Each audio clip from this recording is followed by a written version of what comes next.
हाँ भाई, तो हमने आपको बताई थी शेषफल प्रमेय और अंग्रेज चले गए, क्या छोड़ के गए? अंग्रेजी, इंग्लिश। हाँ, इंग्लिश और चाय, दो चीज़ें छोड़ के गए। दोनों ने हमारा पीछा नहीं छोड़ा। कोशिश हो रही है, ठीक है। तो जब तक पूरी तरह पीछा नहीं छूटता तब तक अंग्रेजी में भी जितने भी मैथमेटिकल टर्म है उनका नाम याद रखने की कोशिश करो। हमारी पीढ़ी को तो रखनी पड़ेगी। तो शेषफल इसे कहते हैं, शेषफल नहीं, शेषफल प्रमेय तो रिमाइंडर थ्योरम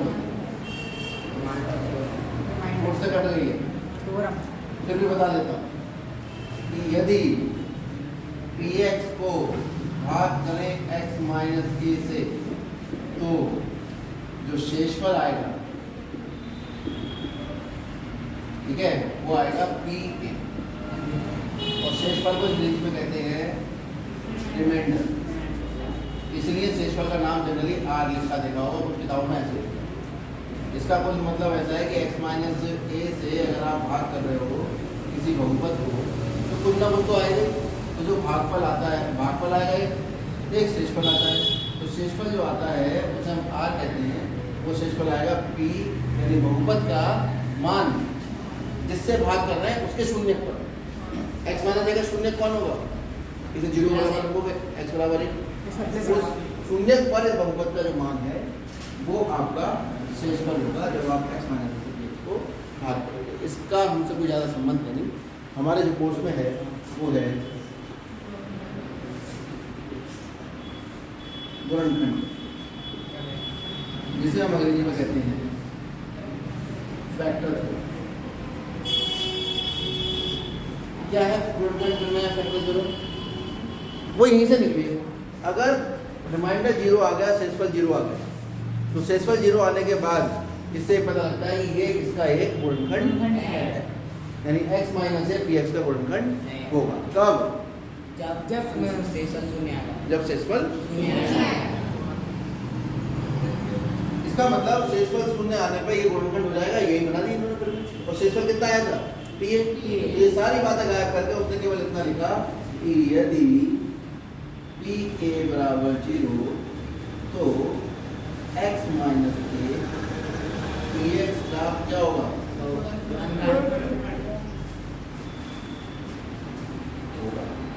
बात समझ आ गई सबको? क्योंकि शेषफल p है, अगर शेषफल ही 0 होगा तो ये इसका गुणनखंड हो जाएगा। ऐसे तो पता करते हैं हम कौन इसका गुणनखंड है, भाग करके। 3 से 18 को भाग करा, 3 से 18 शेषफल 0, 3 18 का गुणनखंड। 3 से 19 को भाग करा, 3 से 18 शेषफल 1, 3 18 का गुणनखंड, 19 का गुणनखंड नहीं होगा। तो गुणनखंड होने की पहचान ये होती है कि एक संख्या से दूसरी संख्या या एक बहुपद से दूसरे बहुपद को भाग करो। शेषफल अगर शून्य आता है तो संख्या का गुणनखंड हो जाएगी, और बहुपद की भाग आप कक्षा 8 में पढ़ के आए हो। जिसने नहीं पढ़ी है वो अपना पुराने वीडियो पढ़े, उनको सर्च कर लो, क्योंकि वो कोर्स में नहीं है, इसलिए हम उस पर ज़्यादा विचार अभी नहीं करना। पहले कोर्स पे बात करें। ये भी हम दूसरी तीसरी बार कराना है, क्योंकि ये है आपका रिवीजन, ठीक है।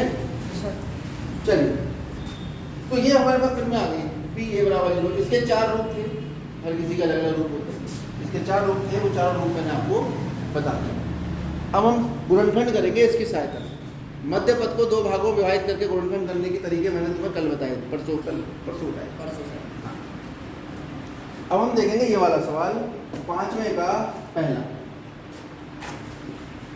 पिछले वाले तो पूछ ही नहीं लोगों ने। पिछला में 2.3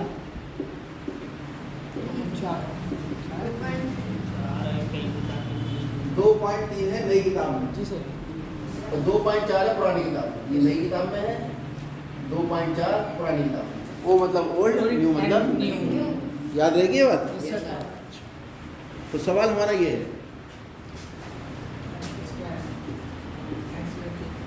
x की घात माइनस 2x²। ये है। तो जब भी हमें 4 पद दिखाई देते हैं, जब भी हमारे पास 4 पद होते हैं तो हम 2-2 पदों के जोड़े बना लेते हैं। क्या करते हैं? क्यों बनाते हैं? क्योंकि हमें गुणनखंड करने होते हैं। क्यों कर रहे हैं गुणनखंड? क्योंकि हमसे पूछा ही है सवाल में क्या कहा है उसने, देखो मैंने अपनी बेटी क्या दी? गुणनखंड ज्ञात कीजिए। बेटा चाय समोसे आपके लिए कुछ मंगाना है? खड़े हो जाइए। हाँ, क्या नाम है आपका? तो अरुण बेटा कोई चाय समोसे वगैरह कुछ मंगाएं या ब्रेड पकौड़ा खाओगे? तो सीधे बैठो। ठीक है, तरीके को किताब खोल लेना, कॉपी पीछे, तुम सीट पे ऐसे लेटे हुए हो। पिछली बार बताया था कि सीधे बैठना है, बिल्कुल बैठो, बिल्कुल सीधे। इधर ध्यान दो। कहाँ है हमारी बुक और कॉपी? बुक में पेज नहीं है और कॉपी उसमें पढ़ने नहीं होंगे। हाँ तो खोलो उसे, लिखो इस पे। ये सारा फेयर काम है, फेयर कॉपी में करना है। आराम से बैठा है पीछे लिख। ये हमें गुणनखंड, तो गुणनखंड कैसे करेंगे? इनके दो दो के जोड़े बनाएंगे। ये और ये सब दिखता है यहाँ से कौन क्या कर रहा है, इसलिए सब लोग पूरा ध्यान से काम किया करो।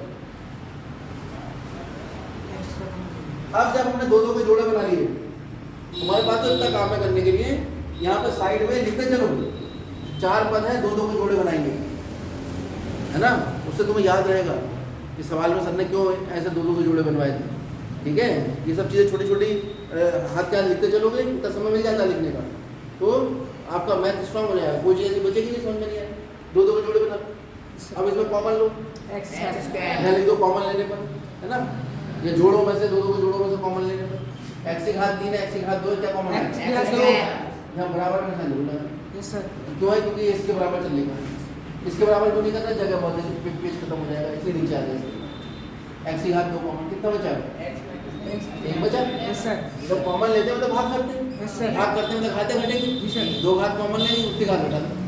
बहुपद में कॉमन लेने का मतलब जितना बहुपद कॉमन ले रहे हो उतनी घात कम करो, और संख्याओं में कॉमन लेते हैं जितना कॉमन ले रहे हो उससे भाग करो। प्रत्येक पद कॉमन वही लेते हैं कि जितने पदों में से कॉमन ले रहे हो उतने पदों में होना चाहिए। 2 पद हैं, दोनों पदों में x है, x की घात 2, x की घात 2 माइनस x की घात 2 कॉमन आ गया 2। अब ये अब मुझे यहाँ इन दोनों में से कॉमन लेना है, तो माइनस कॉमन लेंगे प्लस। क्यों? क्योंकि ये प्लस का निशान है और मुझे क्या लाना है? माइनस। इसका निशान बदलना तभी जब मैं यहाँ माइनस कॉमन। और क्या कॉमन लूँ? एक। जब कुछ इसमें से कॉमन नहीं लेना मुझे, तो एक ले लेंगे, इसका निशान माइनस। अब ये 2 पद बन गए, क्योंकि जहाँ तक गुणा होती है वहाँ तक 2 पद, वहाँ तक पद होता है। इसके गुणा में ये ब्रैकेट, इसकी गुणा में ये ब्रैकेट। 4 पद नहीं है अभी, 2 पद। 4 तो पहले थे, प्लस माइनस प्लस। अब होगा 2 पद, क्योंकि ये तो ब्रैकेट में एक ही पद मान लो। ठीक है, 2 पद हो गए। अब इन 2 पदों में कौन कॉमन है? x माइनस 2 इसमें भी आ रहा है और x माइनस 2 इसमें भी आ रहा है। घात 1 बोलते नहीं, घात 1 को बोलते नहीं, तो x माइनस 2 कॉमन आ गया। अगली ब्रैकेट में क्या बचेगा? यहाँ पर अगर यहाँ तक आपने सवाल किया सर तो आपको आधे नंबर मिलेंगे। अभी और भी इसमें कुछ काम करना होगा, क्योंकि ये x की घात 2 है तो मैं 1 को भी लिख सकता हूँ, 1 की घात 2 लिख सकते नहीं। और यूजिंग का मतलब प्रयोग करने पर, यूजिंग a की घात 2 माइनस b की घात 2 a plus b a plus b a minus b या a माइनस b। यहाँ पर अगर ये सूत्र लगाएंगे x की घात 2 और इस पर ये सूत्र लगाएंगे क्या हो जाएगा? ये गुणनखंड आ गया।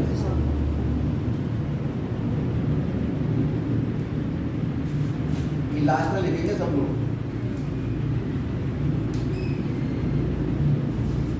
क्या किया आपने?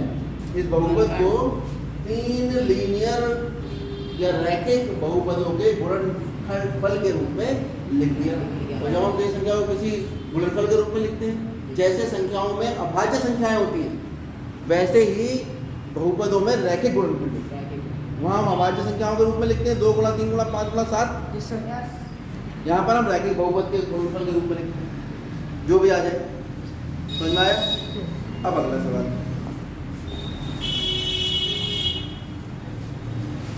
अगला सवाल बाहुबली। ठीक है, 5वें का तीसरा खतरनाक सवाल।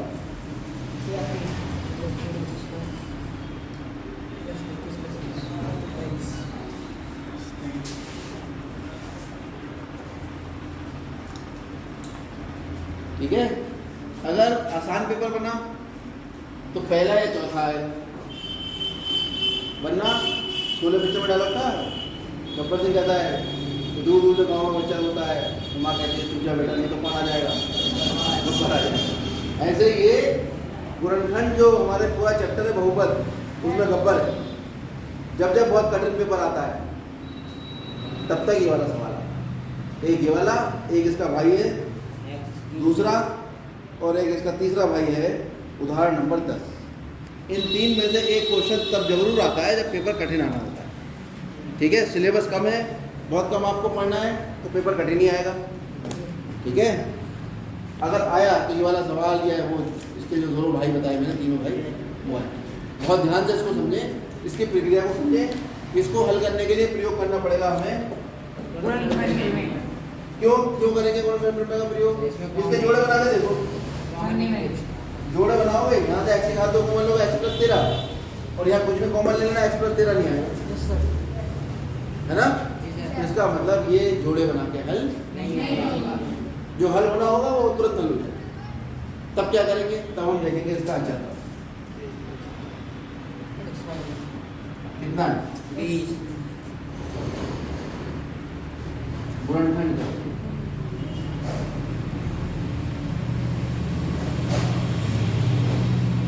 ये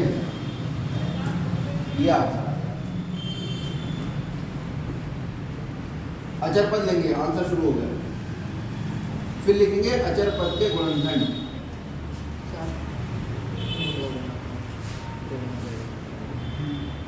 क्या क्या आएंगे? 2 गुणा 2 1 आएगा, 2 आएगा, 4 आएगा, 5 आएगा, 10 आएगा और 20।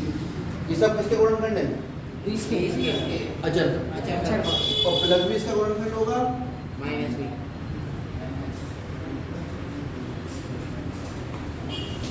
प्लस माइनस दोनों ही इसके। अब ये जो हमारे पास अचर पद के गुणनखंड आए हैं, ये हम जांच करेंगे इनमें से कौन इस बहुपद का शून्यक है। ये प्रक्रिया है करने की, चाहो तो आप राइट साइड में लिख सकते कि सबसे पहले अचर पद देखेंगे, अचर पद के गुणनखंड लिखेंगे, उन पर प्लस माइनस का निशान लगाएंगे। इन अचर पद के जो गुणनखंड है इन्हीं में से हम देखेंगे कौन बहुपद का शून्यक है। तो बहुपद ये है बहुपद पूरा, तो मान लो, माना इसका नाम बहुपद का रख दिया हमने। x cube plus 13x square plus 20। अब हम x का मान 1 माइनस 1 2 माइनस 2 3 माइनस 4 ये सब यहाँ डाल डाल कर देखेंगे। अगर ये 0 आ जाएगा तो वो उसका शून्य हो जाएगा, उससे हमें उसका गुणनखंड मिल जाएगा, और अगर नहीं आया तो नहीं होगा। अब हम देख रहे हैं सारे पद धनात्मक हैं, तो धनात्मक मान रखने पर तो ये 0 नहीं आता, धनात्मक रखने पर तो और बड़ा आएगा। इसका मतलब ऋणात्मक मान रख के ही हम इसमें ज्ञात करें। तो किसके लिए ज्ञात करें? पहले x बराबर -1 के लिए ज्ञात करें। तो p -1 निकालें, -1 की घात 3 प्लस 13 गुना -1 की घात 2 प्लस। ऐसे ही हाथ रोक के लिखोगे बहुत आराम से, कोई जल्दबाजी करने की जरूरत नहीं है। ठीक है,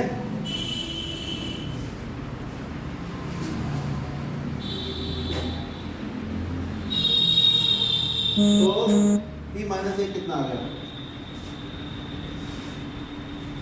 -1 -1 की घात 2, मैंने बताया था -1 की घात 1 3 5 7 होती है, तो ना माइनस का आंसर आता है। विषम होने पर माइनस आएगा, सम होने पर प्लस। तो ये प्लस आएगा, तो 13 कम माइनस 32 प्लस माइनस माइनस 32 कम 32 प्लस 20, समान निशान वाले जोड़ लेंगे। समान निशान 3 माइनस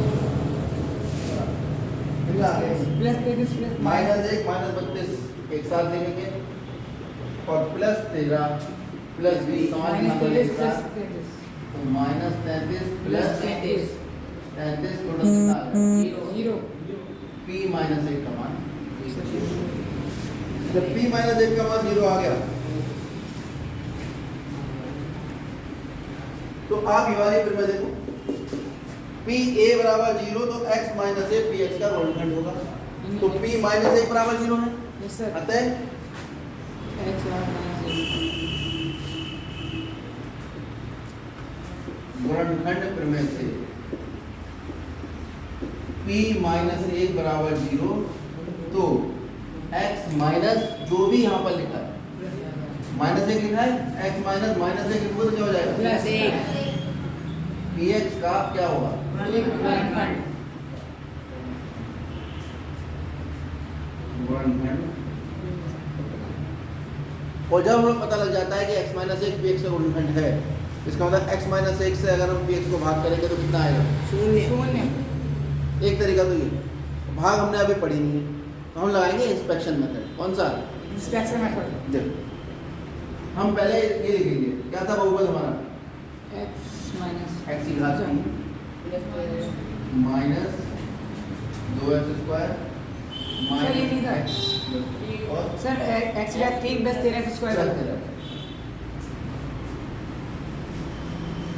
प्लस 32 है। है। एक गुणनखंड हमने निकाल लिया है। कौन है एक गुणनखंड? x प्लस 1 इसे 3 बार लिखो, x प्लस 1 थोड़ी जगह छोड़कर x प्लस 1 x प्लस 1 पे थोड़ी x जगह प्लस छोड़कर 3 बार हमने इसे, और एक एक करके ये वाला पद और ये वाला पद बनाएंगे। ध्यान देना, ये वाला अपने आप आएगा। कैसे? पहला पद क्या है? x का 3 यहाँ पर कितना लिखा है x, x से x की घात 3 कैसे बनेगा? x square. जब मैं x की घात 2 यहाँ लिखूंगा तो x की घात 2 अंदर अगर गुणा करेगा तो x की घात 3 बन गया। फालतू कौन आया? x की घात 2 गुणा 1 कितना आया? x की घात 2 प्लस का माइनस का प्लस का। प्लस, यानी प्लस का x की घात 2 हमारे पास आ चुका है। और हमें कितना बनाना है? 13 x की घात। तो प्लस के x की घात 2 में कितना जोड़ा जाए कि 13 x की घात 2 आ जाए? 12x। 12। कहाँ से आएगा 12? ध्यान दो, प्लस 12x। जब 12x से गुणा करेगा तो 12x की घात 2 हो गया। एक x की घात 2 यहाँ से आ रहा था, कितना हो गया? 12 और 1 13 x की घात 2 बन गया ये वाला पद। Yes sir. अब दूसरी ब्रैकेट से दूसरा पद बन गया। एक्स्ट्रा कौन आया? 12x गुणा 1 कितना हुआ? 12x। बनाना कितना है? कितना और जोड़े? 12 को 32 बनाने के लिए कितना जोड़े? 20। तो ऐसा करो, यहाँ पे प्लस 20 जब लिखोगे तो 20x आ गया और 12x पीछे से था, कितना बन गया? 32। कौन बचा? 20 प्लस 20। आखिरी पद अपने आप आएगा अगर आपने यहाँ तक ठीक किया। 20 कम 20 आ गया। Yes sir. इसे इंस्पेक्शन मेथड कहते हैं। समझ आ गया? एक बार फिर समझा दें। Yes sir. जो हमारा एक गुणनखंड आया है इस विधि से, जो हमने जो अचर पद था उसके गुणनखंड लिए, प्लस माइनस लगाया, उनके गुणनखंड का मान हमने बहुपद में रखना शुरू किया और पता किया कि इनमें से कौन बहुपद का शून्यक है। हमें पता लगा माइनस 1 लगने पर ये 0 आ गया। इसका मतलब x बराबर 0 जो है वो इसका गुणनखंड है, वो शून्यक है। तो हमने तुरंत ये वाली प्रमेय लगा दी जो गुणनखंड प्रमेय थी। गुणनखंड प्रमेय कहती है अगर p a बराबर 0, a का काम माइनस 1 करता है, तो x माइनस a px का गुणनखंड होगा। तो x minus a, x minus a की जगह कौन है? Minus 1, minus minus plus. वैसे ही बच्चों को रटा दिया जाता है। x के साथ में इसका उल्टा निशान लगाओ, ये माइनस है तो प्लस और प्लस है तो माइनस। तो x के साथ में जो भी इसका उल्टा निशान लगा के लिखोगे वो बहुपद px का गुणनखंड हो जाएगा। ये बात कौन बताता है? x प्लस 1 इसका गुणनखंड मिल गया। बहुपद लिखा और x प्लस 1 को 1 2 3 बार लिखा। अब हम इन 3 जो ब्रैकेट लिखी है हमने, थोड़ा दूरी पर लिखेंगे इनको। हर ब्रैकेट से एक पद बनाएंगे। पहला पद कितना है? x या 3 कितना लिखा है? x plus 1। तो बाहर किससे गुणा करें कि x की घात 3 यानी पहला पद आ जाए? x या 2 x की घात 2 से गुणा कर दो इसको, पहला पद आ गया। अब x की घात 2 गुणा 1 कितना हुआ? x की घात 2, इसे अलग लिख के रख लो, x की घात 2। ठीक। अब हमें कितना चाहिए? 13x square. अब x की घात 2 में कितना जोड़ेंगे? 13 हो जाएगा। 12x। तो अगली ब्रैकेट में आप प्लस 12x लिखो। तो 12x जब लिखोगे x गुणा x की घात 2, तो कितना हुआ? 12x की घात 2 और 1x की घात 2 पीछे आया है, 13x की घात 2। दूसरे पद का निर्माण हो गया। अब ये जो 12x है आगे वाले को गुणा करेगा, कितना आ गया? 12 ही कम 12x है हमारे पास, चाहिए कितना? 32x 32x, कितना कम है? 20x तो हमने यहाँ प्लस 20 लिख दिया, प्लस 20 गुणा x 20x बना, और आखिरी वाला अपने आप आएगा 20 कम 20। जब दोनों बराबर है तो इसे हल करके ये आना चाहिए ना, वही तो हम बनाते चले एक एक करके। फायदा क्या मिला? इन तीनों में कौन कॉमन आ रहा है? X plus 1. क्या बच रहा है? x square plus 12x plus 20। ये तो मध्य पद को दो भागों में विभाजित करने वाला हिसाब किताब बन गया। Yes sir. क्यों? जी। घात 2 घात 1 अचर पद, जब घात 2 घात 1 अचर पद होता है तो मध्य पद में हम विभाजित कर सकते हैं। तो x की घात 2 X square plus मध्य पद में लिखा है 12, हाँ 6 प्लस x प्लस 20, इसका निशान है प्लस, तो प्लस आ गया। 20 के ऐसे दस टुकड़े प्लस दो। गुणनखंड तो जुड़ के ये आ रहे हैं 10 प्लस 2 10 दूनी 20. हल कर दो फटाफट। Yes x plus 2x plus 20। x हम 2 plus 10 x plus 10 x plus 10 x plus 1 x plus 10 X plus 2. x plus 10 दोनों में से कॉमन है, बड़े ब्रैकेट की आपको जरूरत बची, सब गुणा में आ गया, ये याद रखो। आप देखिए इसको आपने